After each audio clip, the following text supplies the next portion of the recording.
Am I the a-hole for wanting to reconnect with my children even though I signed away my parental rights? Throw away for obvious reasons, and honestly, I don't even know where to begin. There's so much tangled in this, and I need to get it off my chest. I, 33 am in a really complicated place emotionally, and I'm just trying to figure out if I'm the asshole for even thinking about reopening a door I slammed shut over a decade ago. So, rewind about 10 years. I was 23, fresh out of college, full of idealism, and excited about life. My best friend at the time, Chris, and I took a trip out of state for a convention. It was one of those spontaneous bro weekend kind of things, just vibes, nerd stuff, late night parties. That's where I met June, 21F at the time. She was stunning, smart, and easy to talk to. We hit it off immediately, ended up spending the entire weekend together. Hooked up, connected, and even talked about seeing each other again. After the convention, we kept in touch constantly, texts, calls, even late-night video chats. I was really starting to fall for her. But then, about a month later, she went radio silent. No calls. No texts. Just disappeared for 2 days. When she finally called, she was sobbing. She told me she was pregnant about 5 weeks along, and she was scared out of her mind. I froze. My brain went into full shutdown. I asked if she was sure the baby was mine because we had used protection, but she swore up and down that she hadn't been with anyone else. She even said she'd get a paternity test if I needed one. She told me she didn't want to keep the baby, but her sister had already told their family, and now they were threatening to disown her if she got an abortion.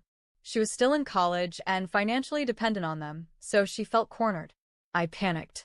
I had just started a demanding job I'd worked years to get. I wasn't even close to being ready to be a dad. I begged her to consider abortion or adoption, anything, really. But she felt stuck and I didn't know how to help. That night, I had a full-blown panic attack. I did something I still deeply regret. I sent her a long, emotionally cold text telling her I couldn't be a father. I told her if she chose to keep the baby, I wanted no further contact. Then I blocked her.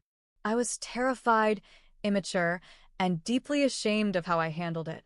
She later reached out to my friend Chris, asking him to convince me to talk to her. When he brought it up, I was shocked to find he was mad at me. He told me I was being a coward, that I helped make this baby, and I should take responsibility. We argued and things got heated. That was the beginning of the end of our friendship. Months passed. Then Chris called me unexpectedly and said June wanted to speak to me. I reluctantly agreed. That conversation broke me.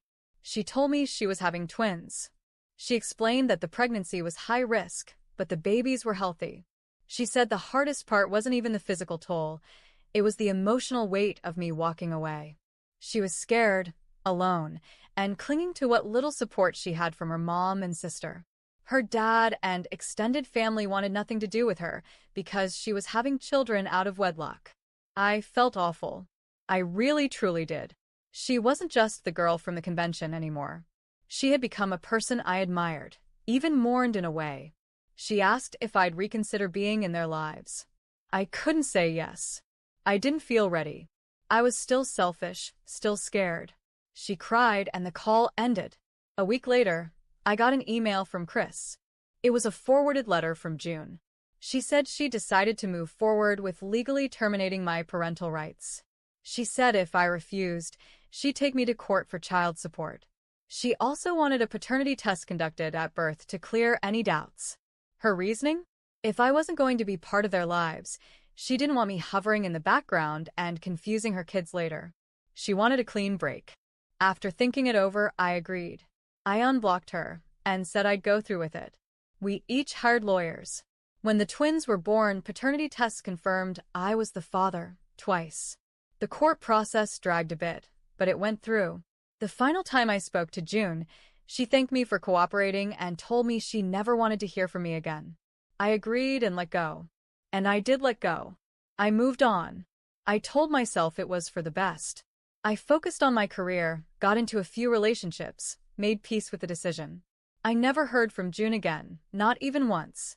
That was until 3 weeks ago. I was casually scrolling on Facebook and saw that Chris, my old friend, is now engaged. I clicked on the post. While reading the comments, one caught my eye. It was a name that sounded a lot like June's nickname. Junebug, it read. I clicked on the profile. Couldn't see her face, just a sunset photo, but it felt like her. I checked Chris's friends list and saw another profile.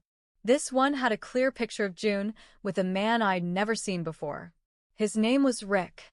His profile was less private. I started scrolling, and that's when I saw them. Pictures of the twins. A boy and a girl. The boy looks a lot like June. But the girl? She looks exactly like me. My jaw dropped. I was looking at my children. Children I swore I'd never know. Children who now had faces, smiles, birthdays. I spent hours that night scrolling through albums, Christmas mornings, family vacations, first days of school. They looked happy, healthy, whole. And I couldn't stop crying. I called Chris the next day. At first, he didn't pick up. But after I texted him, he called back. We made awkward small talk. I congratulated him on the engagement. Then I just asked, "Are you still in touch with June?" He paused, then admitted he was. He told me they became friends after I blocked her, and that they stayed in touch. Eventually, he attended her wedding. He knows her husband, Rick. Said he's a good man. I asked why he never told me. He said, "Because you don't deserve to know. You signed away your rights. You chose not to be there." That hit hard. I asked him if the kids knew who he was. He said they did. Uncle Chris. He's in their lives. They know him. He's watched them grow up. I asked if June ever told them about me. He said, "No. Why would she?" Then I asked the one question I probably shouldn't have. Did June cheat on Rick? That's when the conversation blew up. He accused me of being selfish again. Said I was only asking because I'd seen their pictures. That I didn't care for 10 years, and now I wanted to barge in. He told me, "They aren't your kids. You don't get to call them that. You gave that up." We both lost our tempers. I hung up on him. Now I'm here, still staring at those photos I saved from Rick's page. I don't know what I'm doing. I keep seeing my daughter's smile in my sleep. I can't let it go. And yet I know I signed away my rights. I know I left June in the lurch. But that part of me that buried this for a decade? It's screaming now.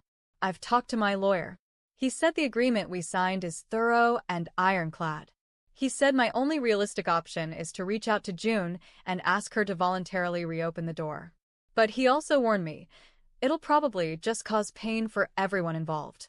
So would I be the a-hole if I reached out to June and asked to dissolve the agreement?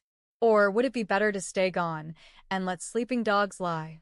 Because I can't tell if this feeling is guilt or love or both.